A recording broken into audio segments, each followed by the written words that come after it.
കർത്താവായ യേശുക്രിസ്തുവിൻ്റെ പരിശുദ്ധമായ നാമത്തിൽ എല്ലാ പ്രിയപ്പെട്ടവർക്കും മോർണിംഗ് ഡ്യൂവിലേക്ക് സ്വാഗതം. നമ്മൾ പലരും ചിന്തിക്കുന്നതായൊരു കാര്യമാണ് ഇപ്പോഴത്തെ നമ്മളുടെ അവസ്ഥകൾ. ആ അവസ്ഥകൾ പലപ്പോഴും നമുക്ക് സംതൃപ്തി തരുന്നതായിരിക്കില്ല. പല ആളുകളും അവരുടെ ജീവിതത്തിൽ കടന്നു വന്നതായ ഈ അവസ്ഥകളിൽ നിന്നും എങ്ങനെങ്കിലും ഒരു മാറ്റം അവർ ആഗ്രഹിക്കുന്നവരുണ്ട്.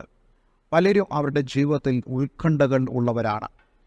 നമ്മളുടെ ഭവനത്തെക്കുറിച്ച്, നമ്മുടെ ജോലിയെക്കുറിച്ച്, നമ്മുടെ മക്കളെക്കുറിച്ച്, ഇവകളിൽ എല്ലാറ്റിനെക്കുറിച്ച് നമ്മൾ വളരെ ഉത്കണ്ഠ ഉള്ളവരാണ്. നമ്മൾ പലരും ചോദിക്കുന്നു, നമ്മുടെ ഈ അവസ്ഥ എന്തെങ്കിലും മാറുമോ? എന്തെങ്കിലും ഒരു അത്ഭുതം എൻ്റെ ജീവിതത്തിൽ സംഭവിക്കുമോ?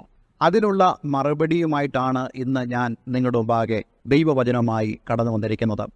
വിശുദ്ധ ബൈബിളിൽ ഒട്ടും പ്രതീക്ഷിക്കാതെ ഒരു ഭവനത്തിൽ കടന്നു വന്നതായ ഒരു അവസ്ഥയെക്കുറിച്ച് നമുക്ക് കാണാൻ കഴിയുന്നുണ്ട്.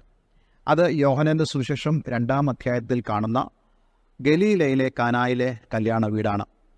നമുക്കെല്ലാവർക്കും അറിയാം ആ ഒരു സംഭവത്തെക്കുറിച്ച്. ഞാൻ ആ സംഭവം മുഴുവനായിട്ട് നിങ്ങളോട് വിശദീകരിക്കാൻ ആഗ്രഹിക്കുന്നില്ല. പക്ഷേ വളരെ പ്രധാനപ്പെട്ട ചില ചിന്തകൾ അതിലൂടെ ഞാൻ നിങ്ങളുമായി പങ്കിടുവാൻ ആഗ്രഹിക്കുന്നു. ഈ കല്യാണത്തിലേക്ക് യേശുവിനെയും അവൻ്റെ അമ്മയെയും വിളിച്ചിരുന്നു. ശിഷ്യന്മാരും അവിടെ ഉണ്ടായിരുന്നു. അതുപോലെ തന്നെ വേദപണ്ഡിതന്മാരുടെ അഭിപ്രായത്തിൽ യേശുവിൻ്റെ അമ്മയുടെ റിലേഷനിൽപ്പെട്ട ഒരു ഭവനമാണ് ഈ ഗലീലയിലെ കാനായിലെ ഭവനമെന്ന് ചിന്തിക്കുന്നവരുണ്ട്. ഒരു വിവാഹമാകുമ്പോൾ അതിൻ്റെ ഒരുക്കങ്ങൾ വളരെ നേരത്തെ തന്നെ ആരംഭിക്കും. നമുക്കറിയാവുന്ന പോലെ നമ്മുടെ ഭവനങ്ങളിൽ ഏറ്റവും അധികം സന്തോഷം തരുന്നതായ ഒന്നാണ് ഈ വിവാഹ ചടങ്ങുകൾ അല്ലെങ്കിൽ വിവാഹം എന്നൊക്കെ പറയുന്നത്. അതുകൊണ്ട് തന്നെ ഞാൻ വിശ്വസിക്കുന്നു ഈ ഭവനത്തിലുള്ളവർ വളരെ നേരത്തെ തന്നെ ക്രമീകരണങ്ങൾ ആരംഭിച്ചു. എല്ലാം പെർഫെക്റ്റായെന്ന് അവർ വിശ്വസിച്ച് ചിന്തിച്ചു. അതുകൊണ്ട് തന്നെ വളരെ സന്തോഷത്തോടു കൂടി ആ വിവാഹ ദിവസം അവർ എല്ലാവരും ആയിരിക്കുകയാണ്. പക്ഷേ അവരുടെ എല്ലാം പ്രതീക്ഷകളെ തെറ്റിച്ചുകൊണ്ട്, നിരാശ അവരുടെ ഉള്ളിൽ നിറച്ചുകൊണ്ട് ഒരു കാര്യം ആ ഭവനത്തിൽ സംഭവിച്ചു. എന്താണ്? യഹൂദന്മാരുടെ വിവാഹ സദ്യകളിൽ ഏറ്റവും പ്രധാനമായി വിളമ്പുന്നതായൊരു വിഭവമാണ് വീഞ്ഞ് എന്ന് പറയുന്നത്. പക്ഷേ ആ വീഞ്ഞ് തീർന്നുപോയി. അവരുടെ പ്രതീക്ഷകളെ തെറ്റിക്കുന്നതായ ഒരു സംഭവമായി തീർന്നു. അങ്ങനെ സംഭവിച്ചാൽ എന്താണ് അതിൻ്റെ തിക്ത അനുഭവം എന്ന് ചോദിച്ചാൽ ആ ഭവനം എന്നുമെന്നും നിന്ദിക്കപ്പെടും. അന്ന് വിവാഹിതരായ ആ ആളുകൾ എന്നേക്കും പരീക്ഷിക്കപ്പെടും. അവരുടെ വിവാഹം അങ്ങനെ ഓർക്കുകയുള്ളൂ. ഇങ്ങനെ ഒരു അവസ്ഥ കടന്നു വന്നപ്പോൾ ആ ഭവനത്തിൽ നടന്നതായ ചില സംഭവങ്ങളാണ് നമുക്ക് യോഹന്നാന്റെ സുവിശേഷം 2-ാം അധ്യായത്തിൽ കാണുവാൻ സാധിക്കുന്നത്. ആ ഭവനത്തിൻ്റെ ഉള്ളിൽ നടന്നതായ ചർച്ചകൾ ഒരുപക്ഷെ യേശുവിൻ്റെ അമ്മയായ മറിയെ യേശുവിൻ്റെ അടുക്കിലേക്ക് വരുവാൻ പ്രേരിപ്പിച്ചു. യേശു ആ ഭവനത്തിലുണ്ട് എന്നുള്ളത് അവിടെ എല്ലാവർക്കും അറിയാം. പക്ഷേ യേശുവിൻ്റെ ദൈവത്വത്തെ അറിയുവാൻ അവിടെ യേശുവിൻ്റെ അമ്മയും ശിഷ്യന്മാരുമല്ലാതെ ആർക്കും അറിയില്ലായിരുന്നു. ഈ ഒരു സന്ദർഭത്തിൽ മറിയ ഏറ്റവും നല്ല ഒരു കാര്യം ചെയ്യുക. ബഥാനിലെ മാർത്തയുടെയും മറിയയുടെയും ഭവനത്തിൽ യേശു ഇപ്രകാരം പറഞ്ഞല്ലോ, മറിയ നല്ല അംശം തിരഞ്ഞെടുത്തു, ആരും അവളോട് അത് അപഹരിക്കുകയില്ല. യേശുവിൻ്റെ അമ്മയായ മറിയം ഇവിടെ ചെയ്ത കാര്യവും അതുതന്നെയാണ്. അവൾ നല്ലൊരു അംശം തിരഞ്ഞെടുത്തു. ആ അംശം എന്ന് പറയുന്നത് ഈ ഒരു വസ്തുത യേശുവിൻ്റെ മുമ്പാകെ പോയി ബോധിപ്പിക്കുക എന്നുള്ളതാണ്. തീർച്ചയായിട്ടും യേശു അറിഞ്ഞ വിഷയം, പക്ഷേ യേശുവിനോട് ഈ കാര്യം പറയുക എന്നുള്ളതാണ്. യേശുവിനോട് മറിയ ഈ കാര്യം പറയുന്നതിൽ ഒരു വലിയ പ്രാധാന്യമുണ്ട്. കാരണം മറിയയ്ക്ക് ഒരു കാര്യത്തിൽ പൂർണ്ണ ബോധ്യമുണ്ട്. ഈ അവസ്ഥകളെ മാറ്റം വരുത്തുവാൻ കഴിവുള്ള ഒരേ ഒരുവൻ മാത്രമേ ഇന്ന് ഈ ലോകത്തിൽ ജീവിച്ചിരിപ്പുള്ളൂ. അവന് ഇന്ന് ഈ ഭവനത്തിലുണ്ട്. ഇന്ന് ഞാൻ നിങ്ങളോട് പറയട്ടെ, നിങ്ങളുടെ ജീവിതത്തിൻ്റെ അവസ്ഥകളെ രൂപാന്തരപ്പെടുത്തുവാൻ കഴിവുള്ള ഏക ഒരാൾ മാത്രമേ ഉള്ളൂ. അത് നിങ്ങളുടെ ജീവിതത്തിൽ യേശുവായിരിക്കണം. നിങ്ങളുടെ ഭവനത്തിൽ യേശുവായിരിക്കണം. നിങ്ങളുടെ സമസ്ത മേഖലകളിലും അത് യേശുവായിരിക്കണം. മറിയയ്ക്കുള്ള സന്തോഷം മറ്റൊന്നുമല്ല, യേശു ഈ ഭവനത്തിലുണ്ട്. ഇന്ന് നിങ്ങളുടെ ജീവിതത്തിലും ഉറപ്പുവരുത്തേണ്ട കാര്യമാണ് യേശു നിങ്ങളിൽ, നിങ്ങളുടെ ഭവനത്തിൽ. മറിയം യേശുവിനോട് പോയി ഈ കാര്യം പറഞ്ഞപ്പോൾ യേശുവിൻ്റെ പ്രതികരണം മറിയ പ്രതീക്ഷിച്ചതായിരുന്നില്ല. യേശു മറിയോട് പറയുകയാണ്, സ്ത്രീയെ, എനിക്കും നിനക്കും തമ്മിൽ എൻ്റെ നാഴിക വന്നിട്ടില്ല. പക്ഷേ യേശു പറയുന്നതായ ആ വാക്കിനകത്ത് ഞാൻ വിശ്വസിക്കുന്നു മറിയയ്ക്ക് ഒരു വിശ്വാസത്തിൻ്റെ വചനമുണ്ട്. നമ്മൾ പലപ്പോഴും ചിന്തിക്കുന്നു, ദൈവം എന്നോട് നെഗറ്റീവായി സംസാരിക്കുന്നു, അല്ലെങ്കിൽ ദൈവവചനം എന്നോട് പ്രോത്സാഹനജനകമായി സംസാരിക്കുന്നില്ല. പക്ഷേ ഞാനൊരു കാര്യം നിങ്ങളോട് പറയാൻ ആഗ്രഹിക്കുന്നു. ദൈവവചനം ശ്രദ്ധിച്ചു നോക്കുമ്പോൾ അതിൽ നമുക്കുള്ള വിടുതലിൻ്റെ, നമുക്കുള്ള സൗഖ്യത്തിൻ്റെ, നമുക്കുള്ള അനുഗ്രഹത്തിൻ്റെ വചനം അതിലുണ്ട്. കനാനി സ്ത്രീയോട് യേശു പറയുന്നുണ്ട്, മക്കളുടെ അപ്പം എടുത്ത് നായ്ക്കുട്ടികൾക്ക് കൊടുക്കുന്ന വിഹിതമല്ല. അവൾക്ക് നെഗറ്റീവായിട്ടുള്ള ഒരു കാര്യമായിട്ടായിരിക്കാം അവൾക്ക് തോന്നുന്നത്, അല്ല മറ്റുള്ളവർക്ക് തോന്നുന്നത്.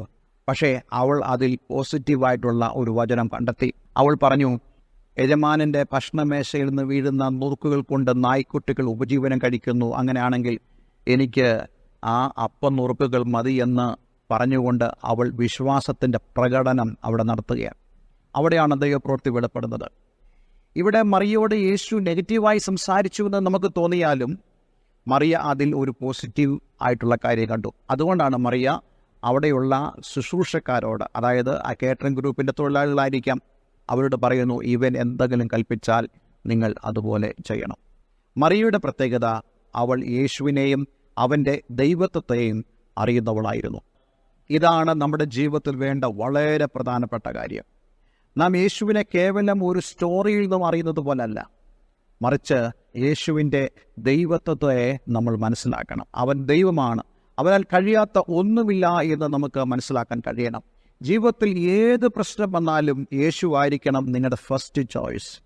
യേശുവിനെ ആയിരിക്കണം നിങ്ങൾ ആദ്യം വിളിക്കേണ്ടത്. യേശുവിലായിരിക്കണം നിങ്ങൾ പൂർണ്ണമായി ആശ്രയിക്കേണ്ടത്. അങ്ങനെ ആശ്രയിച്ച ഒരു മറിയയാണ് നമുക്കിവിടെ കാണുവാൻ കഴിയുന്നത്.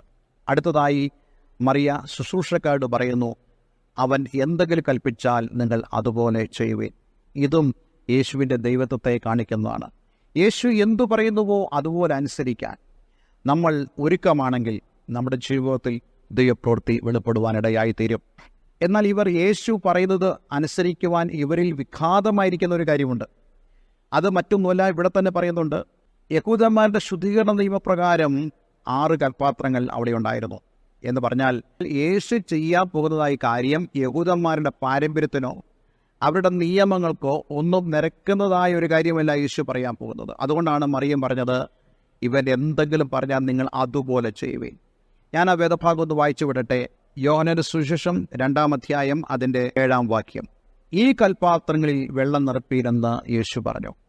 അപ്പോൾ യേശു ഈ പറഞ്ഞത് അനുസരിക്കുവാൻ അവരുടെ പാരമ്പര്യമോ അവരുടെ ശീലങ്ങളോ ഒന്നും തടസ്സമാകരുതെന്ന് മറിയയ്ക്ക് നിർബന്ധമുണ്ടായിരുന്നു. നമ്മുടെ ജീവിതത്തിലും ദൈവത്തിൻ്റെ വചനം പ്രവർത്തിക്കണമെങ്കിൽ നമ്മുടെ പാരമ്പര്യങ്ങൾ നാം വിടണം. വചനം നാം പൂർണ്ണമായി അനുസരിക്കണം. പലരും വചനത്തിനുപാകെ അവരുടെ പാരമ്പര്യങ്ങളെ കൊണ്ട് ഈ പ്ലേസ് ചെയ്യുന്നതുകൊണ്ട് അവർക്ക് വചനം അനുസരിപ്പാൻ കഴിയുന്നില്ല. ഞങ്ങൾ ഇന്ന ഭവനത്തിലാണ് ജനിച്ചത്, ഞങ്ങൾ ഇന്ന വീട്ടുകാരാണ്, ഞങ്ങൾ ഇത്ര വർഷമായി ഇന്നിടത്ത് പോകുന്നുണ്ട്, അതുകൊണ്ട് ഞങ്ങൾക്ക് ഈ വചനം അനുസരിപ്പാൻ ബുദ്ധിമുട്ടാണ്. അങ്ങനെയല്ല.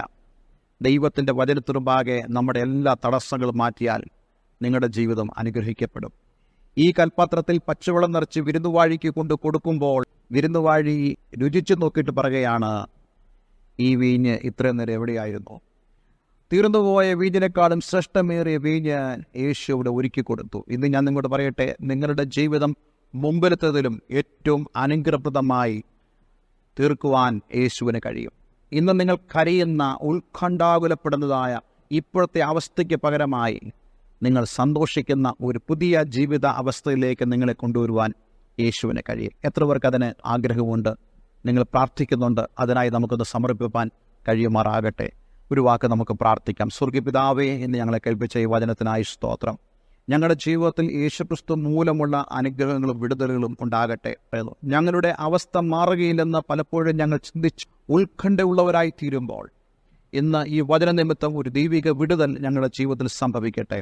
കർത്താവേ, ഈ വചനം കേട്ട ഏവരും ഞാൻ യേശുവിൻ്റെ നാമത്തിൽ അനുഗ്രഹിക്കുന്നു. യേശുവിൻ നാമത്തിൽ തന്നെ ആമേൻ, ആമേൻ. ഇന്നത്തെ വചനം നിങ്ങളുടെ ജീവിതത്തിൽ അനുഗ്രഹപ്രദമായി തീർന്നു എങ്കിൽ തീർച്ചയായിട്ടും നിങ്ങൾ ഞങ്ങളെ കോൺടാക്റ്റ് ചെയ്യുക. ഈ സ്ക്രീനിൽ കാണുന്ന ഫോൺ നമ്പറിൽ നിങ്ങൾ ഞങ്ങളെ വിളിക്കുക. എല്ലാവരും ദൈവം അനുഗ്രഹിക്കട്ടെ. Have A nice day. God bless you all. Thank you for watching Morning Dew. Kindly tuned up for next day messages.